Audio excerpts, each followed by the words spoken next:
Kris, tell me a little bit about what makes coaching your favorite profession. Oh, how much time have you got? Yeah, there's lots of things about coaching that I like. Uh, I will pick two or three, and it might sound a little bit strange, but one of them is that it's so unpredictable. I hardly ever know what a client is going to bring to a session, and you might remember this from our coaching training. They call it dancing in the moment. It's a really horrible phrase, but actually, there's something really lovely about establishing with a client. Okay, well, what is it that we're working on here today? And it's trying to establish that quite quickly and then leading them from there to an actual outcome and hopefully a couple of action points and some new insights at the end of a session. So there's the unpredictability of that. And it reminds me a little bit almost of an improv dance, right? There's not one person leading, you're both creating that space. So that's really nice. I I am someone who thrives on connection, and coaching is a really nice way for us as coaches as well to establish that connection. It's very immediate. You see impact almost literally as it happens, which is actually quite unusual in many jobs, and especially I can talk a bit more about that at another point. But given my past in politics, it's very immediate. Within minutes, sometimes you can see people shift. You can see them having a little breakthrough, a little insight, and that's very rewarding. So yeah, I would say those are my top three. Mm. And if you consider the experience of being coached and some of the incredible people that you've worked with, what is it about the act of coaching that helps unlock blockages or challenges or dilemmas?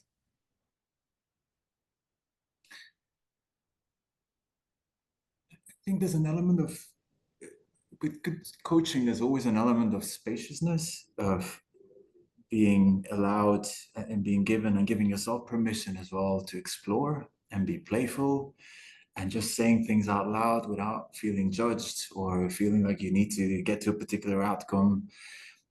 I always remind my clients of this as well, that I'm not your friend, but at the same time, I also want the best for you. I want you to do well. But other than that, I have no vested interest.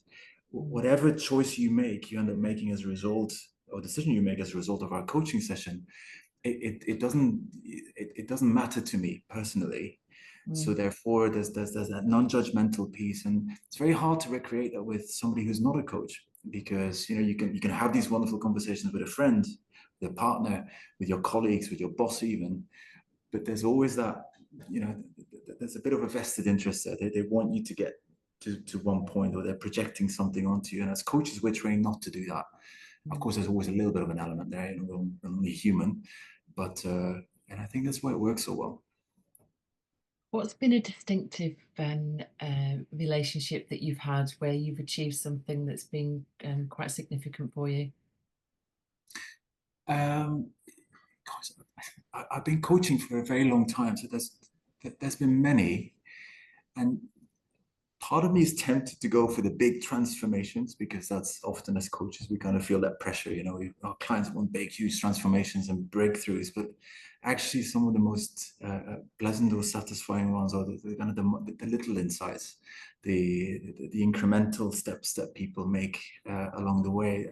I find those as satisfying as watching people change careers and becoming business people and setting up a successful business, or sometimes a not very successful business, and then maybe moving back into the corporate world.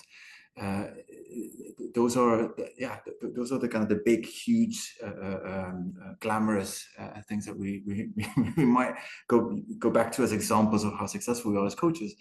But I think it's sometimes just the kind of the little insights. Okay, Kris, I know what I need to do now. I know I can move forward, or I'm going to test this out. I'm a bit nervous about this, but I'm going to do this. And then reporting back a week later, 2 weeks later, knowing that they've learned something. So yeah, there's the big ones, there's the small ones, and there's everything in between, basically, in terms of successes. Yeah.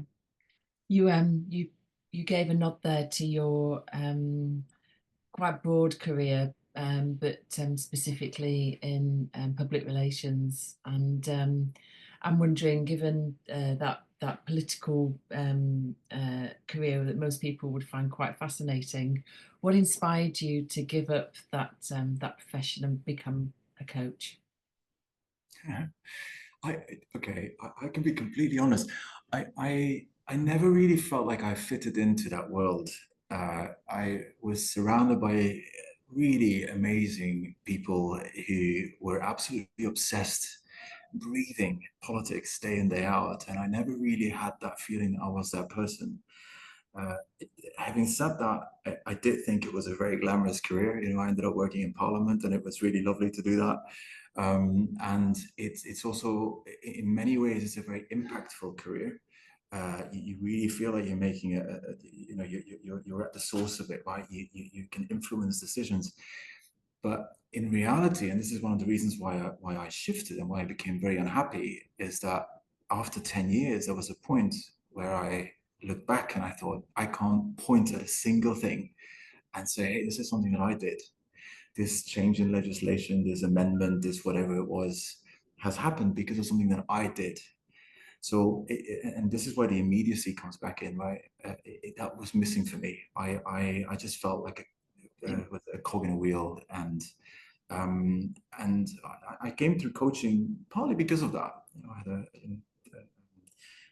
the kind of person I will usually only change when the water's up to my nostrils, and that's exactly what happened. I had a very big life crisis in 2012, and I started working with a really amazing coach who came recommended to me from years before. But of course, I didn't feel the need to work with her until that point. And I worked with her quite intensely for about 2 years. And as part of one of our conversations, she suggested out of the blue, hey, Kris, couldn't you see yourself becoming a coach?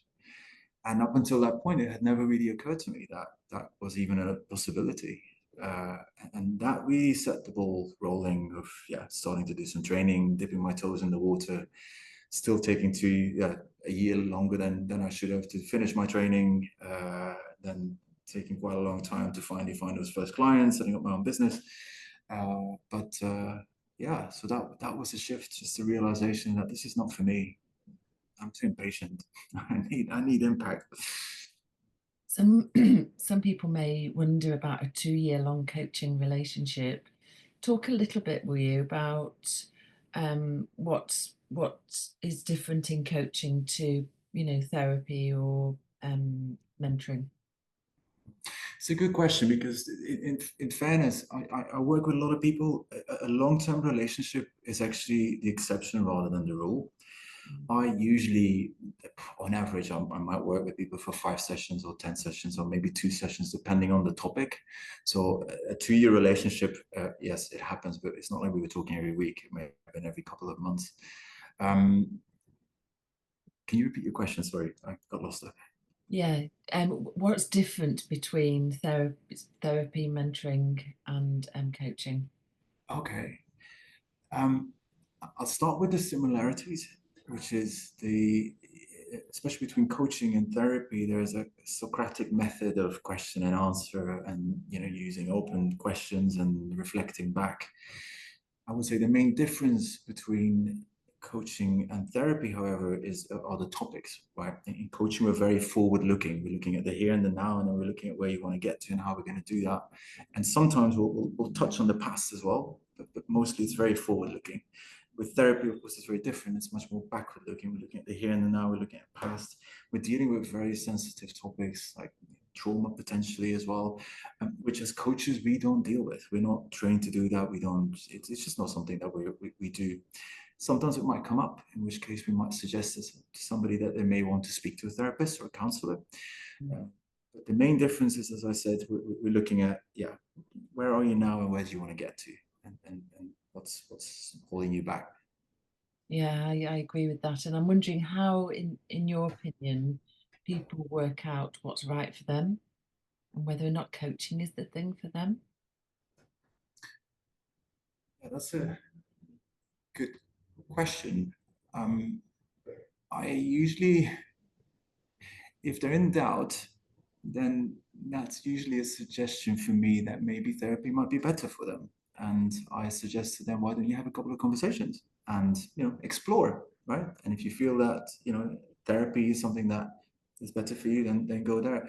It does happen as well with some clients that they do both, right? I have clients who are both in therapy and they talk about certain things with their therapist, but they're also doing coaching. Mm, I think that's absolutely fine.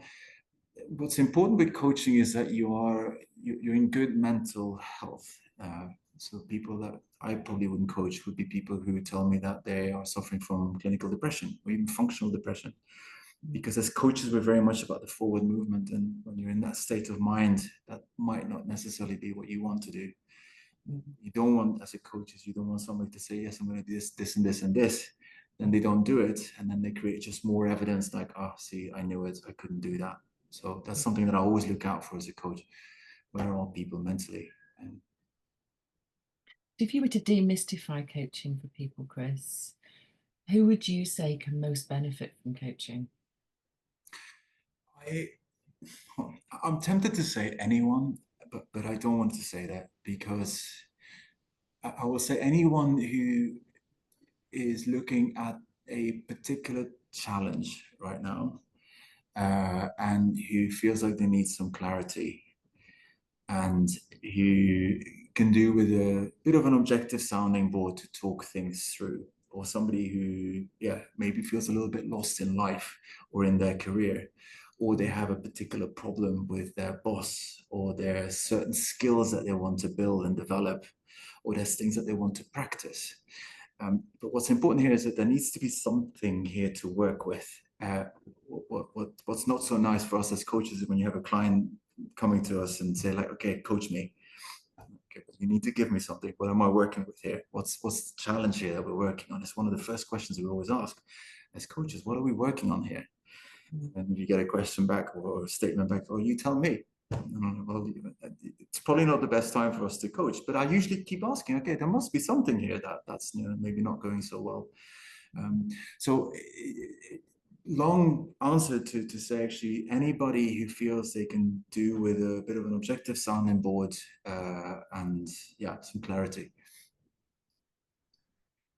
If you've somebody who's never been for coaching before and you're maybe feeling a little bit tentative or apprehensive about the idea of working with somebody one on one, and you're not clear, but you kind of know other people have worked with a coach and said it's phenomenal, and you think that it would be a good thing to do, what could they expect in a first session? What type of questions Hmm. do you ask to be able to help somebody get clear about how they might use this gift of coaching? Yeah, okay. I understand. It can be quite nerve-wracking, right? Because you're ultimately you're not quite sure what to expect. You're not sure who's going to show up either. You get a little bit of background, and then it feels maybe a little bit vulnerable as well to talk about where you're at and what problems you're trying to resolve. And sometimes there's also almost like an implicit acknowledgement. Oh my God, I must have failed. Otherwise, I wouldn't need a coach. Or maybe they've been told to speak to a coach as well, which is also an interesting dynamic. Um, Look, I mean, this is me. I'm hardly Tony Robbins. I don't, rip people to shreds. I never do that, and certainly not in the first session. What they can expect is we call in Thrive, we call it a discovery session. Mm, So, and it literally is that we just, yeah, it's in a very nice, friendly chat where I tend to explain a little bit more about how coaching works, what my role is, but also where I try to identify a little bit more, okay, what is it that you're here for? What would success look like for you? What's going on in your career? If we were to work together for a couple of sessions, what is it specifically that you'd like to see at the end of those sessions? And sometimes it takes a little bit of time to really talk that through. Sometimes it's a little bit vague. So that's the purpose of that first session. And I also explain, around confidentiality, because that's really important. What is discussed between me and the client, that stays between me and the client, that doesn't go any further, and that's really important. I think a lot of people find that very reassuring. Uh, there's a couple of questions that we ask at the end of a session, which are much more about how they're feeling, and then we, as you know, we aggregate that information and then we share that with the company, but it's completely anonymized. So it's a very nice, friendly, warm chat, I would like to think. I also like to make sure, even in that first conversation, that there's always some insight, or some tangibility there. I like people to come away from that session thinking, "Oh, that was really useful," or "I didn't know that," or "I've got some proper takeaways from this already." I like Mm. them to get away from it feeling quite excited. So yeah, Yeah, and even questions like, what do you find it hard to get to? What's something that you've been wanting to implement, you know, right, a number of months? What's some of the pressure that you're carrying at the moment? right, What's a dynamic in your team that you wish you could change? yeah, These are all the questions that help people explore either what they want and what they want to move towards, or things that they've been putting up with that they're finding mm, hard to imagine that there's something that they can implement or change. Can be good yeah. places where there's that moment of discovery. Mm. Often it's the first time they've been asked those questions as well. So it's even asking the questions and answering them. They're, oh yeah, actually, wow, there's a lot more than I thought there was here to be discussed. So yeah. So you mentioned earlier about it being an environment where people might feel a little bit vulnerable. What do you know about how to create that safe, nurturative space where people feel as though it's okay to talk about what's ever on their mind? I usually set the tone. I remind people that nothing is necessarily off the cards, and often people don't enter these sessions with the intention to become emotional, but it does happen occasionally. Occasionally it happens. Uh, you know, Things can be quite stressful at work, and I always give people space to express that feeling. I don't intervene.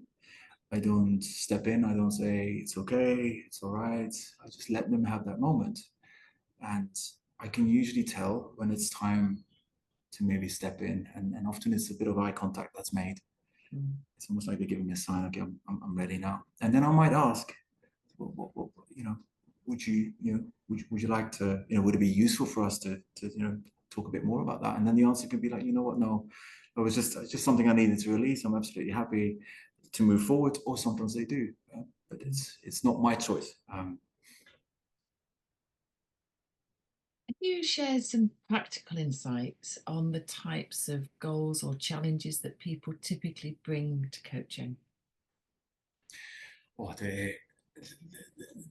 there's such a multitude. It could be, and this is what I love about coaching as well. As I said earlier, that you never know what the topic's going to be necessarily. But there's a few, I guess, there's a few big picture topics. One is around wellness and well-being at work. It could be people wanting to have a better work-life integration.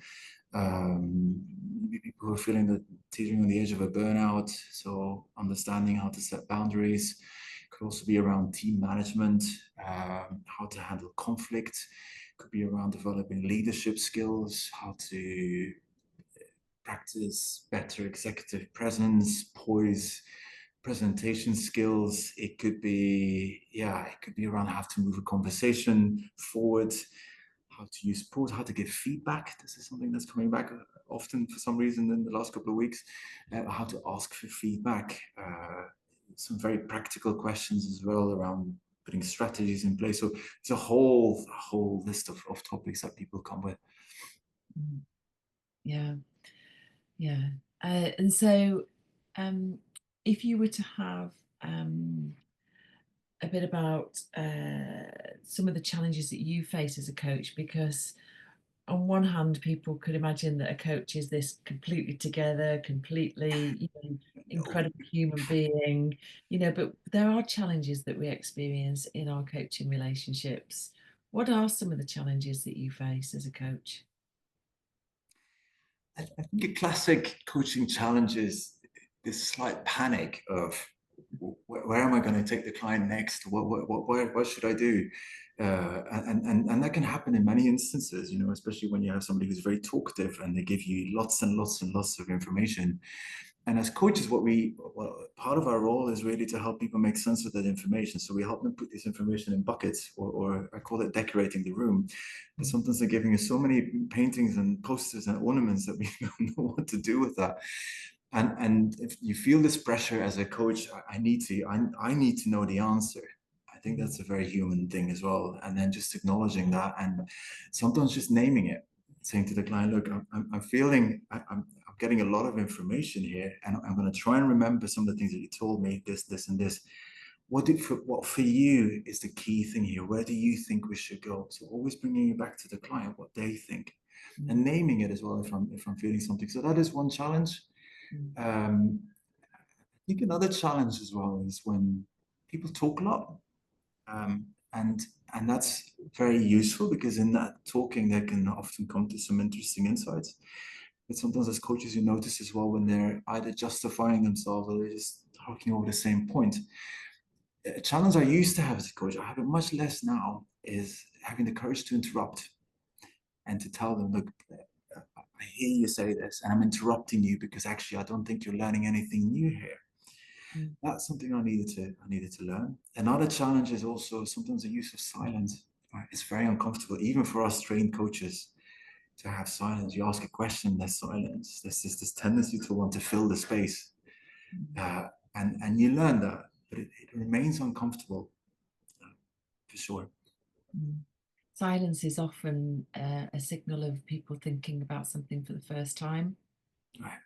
And when they don't have that immediate response, that thoughtfulness that they bring, which where they you kind of see their eyebrows go down and they go, whoa, let me really think about that. And it's one of the most glorious moments where people are Yes. really beginning to ponder and question and challenge and look at what's at play, and understand their relationship to it and their part in it. Yeah. Yeah. So no, I totally relate to interjecting when you get the same story, to be able to help people build a different relationship or see it from a different perspective, as well as giving people time to think. And I remember wonderful Tim Galway using the words absorbed concentration. And it's that moment where people are really deeply in thought, so much so that time's disappeared.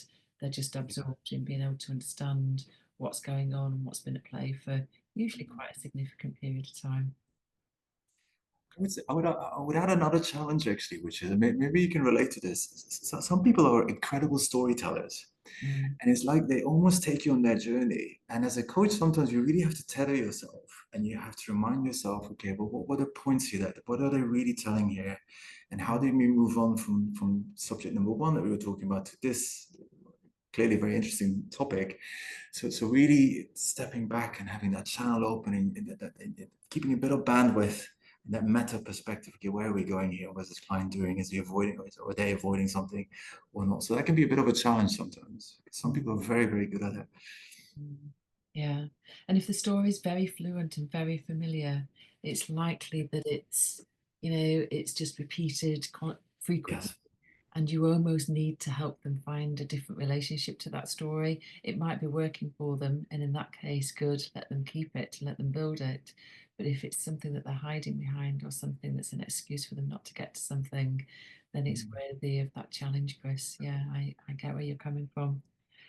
Um, you're very passionate about being a coach. Tell me, what is it that keeps you motivated and inspired in your coaching work? Um, I used to think when I first started coaching, it's going to sound very arrogant, but I thought, God, it can't be that difficult. It's just asking a lot of open-ended questions and active listening, right? And the longer I coach, the more I realize just how much of an art there is to holding, to having these kind of conversations, the richness of it. Um, that is one element.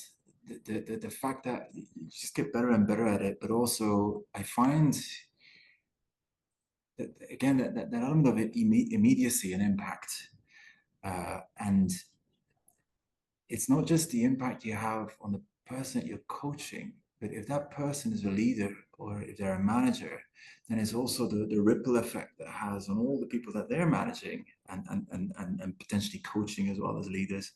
So there's a lot of impact that you have. And again, it's that feeling afterwards, I feel good after about. I usually feel good after a coaching session. Let's put it that way. 99% of the time, and if that 1% is usually nothing to do with the client. So it's yeah, it's fun. I like to keep my sessions very playful also. Sometimes we talk about serious topics, but I'm not a serious person in that sense. I'm not, you know, and that may not work for certain people. I'm aware of that. But I think creating that space where we can talk about things in a bit of a lighter context, I think is usually quite helpful. Mm. Yeah, very liberating to not Yeah. take quite so seriously and to be able to play and test. And yeah, I can relate to that.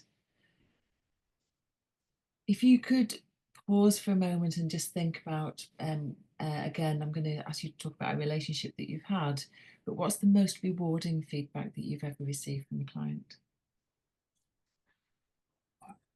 It's actually, it's a very recent example, and it really touched me. It was this week. Somebody told me that um, I was one of the people in their lives that they trusted the most, Mm. and it kind of shocked me a little bit because I've never met this person. Uh, but it was a beautiful comment, and I really I was very very flattered. And yeah, it kind of took me a little bit by surprise, but it felt like, oh, I'm wow, that's amazing that you tell me that. So great, yeah. Yeah, and I think it's because we hold that very considered and thoughtful and attentive space for the time Mm, that we're in that relationship with them. Like we're not thinking about anything else. We're yeah, just thinking about what does this person want? What do they need? What's their direction? What's their goal? And how do we best support them in getting there? And let's face it, there's not many places in our lives where we can sit and just be wholly listened to, totally affirmed, and facilitated to be able to make the changes that we most want, you know. Yeah. If you could think about your own life and your own coaching conversations or relationships that you've had with significant leaders that have facilitated your own learning and growth, Kris, I like to ask everybody what's been a coaching moment where something's been left with you, it's that you constantly come back to as a mantra or a motto or something that you think about. that's a great question. Oh wow, I want to think about this.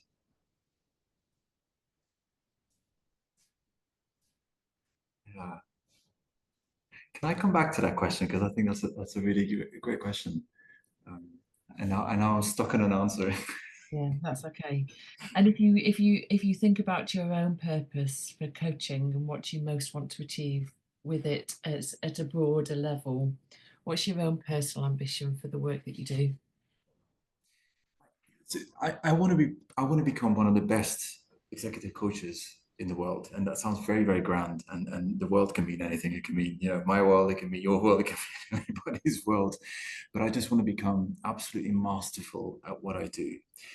There's a business element to that as well. Of course, I want to have more clients, or maybe work with more coaches myself at some point. I don't know what that's going to look like, but from a pure coaching perspective, that's what I strive to do. I want to continue getting that feedback, uh, and I guess that validation for me as well. That yeah, that was great. You're getting better and better at this, and that's yeah. I don't have any other huge lofty ambitions, but being really really good at what I do. Doesn't have to be the actually. I used the word the best, but that's a bit of a loaded word because I'm not competing with anyone here. Mm. Um, but yeah, just becoming the best possible version of myself, to use a cliche here. Yeah. And you're 11 years into being a full-time Mm. coach. What have you learnt in that time? Oh wow. I've learned that it's relatively easy to become a good coach. It takes a long time to become a great coach, and I think it's a lifelong work to become an absolutely excellent coach. Uh, and that's kind of depressing, but it's actually quite quite a joyful thought as well because most people are perfectly served with good coaching. mm, They don't need great coaching. They don't. We're talking about often very practical things, right? A very practical way forward, and that's a lot of what we do as well with Thrive. It's practical stuff. mm, The great coaching is when we add more of the depth to it, right? The identity work, which is also, and I like doing that actually, uh, and that takes a lot longer. Uh, but in 11 years, it's become very intuitive for me. So I don't really think about my questions; they just pop up, and half the time I'm sitting here thinking, "Oh wow, that's a good question. I don't know where that came from, but it's a good one." yeah. So it's that's the point where I'm at now, but there's still a long journey, I'm sure. So yeah. Yeah, the path to mastery is a Mm. long one, but when you bring the passion and the fortitude and the interest, Mm. that capacity to really want to sponsor an individual, they're pretty good foundations. Yeah. Able to facilitate a pretty profound conversation for anybody, Mm. whether it's within half an hour or over the course of 10, 12 Mm. sessions. Yeah. And actually, maybe in relation to your previous question as well, one of the things that I like to do more of, I have been doing more of in the last 2 years or so, is group coaching. It's really fun. Mm, Right? Or team coaching, even just holding space for a bunch of people and getting them to learn from each other and facilitating these conversations is fascinating. mm, Uh, Very, very rewarding for me as a coach, but also for them, mm, especially when you put them into different groups and you get them to coach each other. It's really interesting. mm. Uh, Thank you, Kris. That was a great conversation. Thank you for sharing your oh, insight. my pleasure. Thank you for having me here.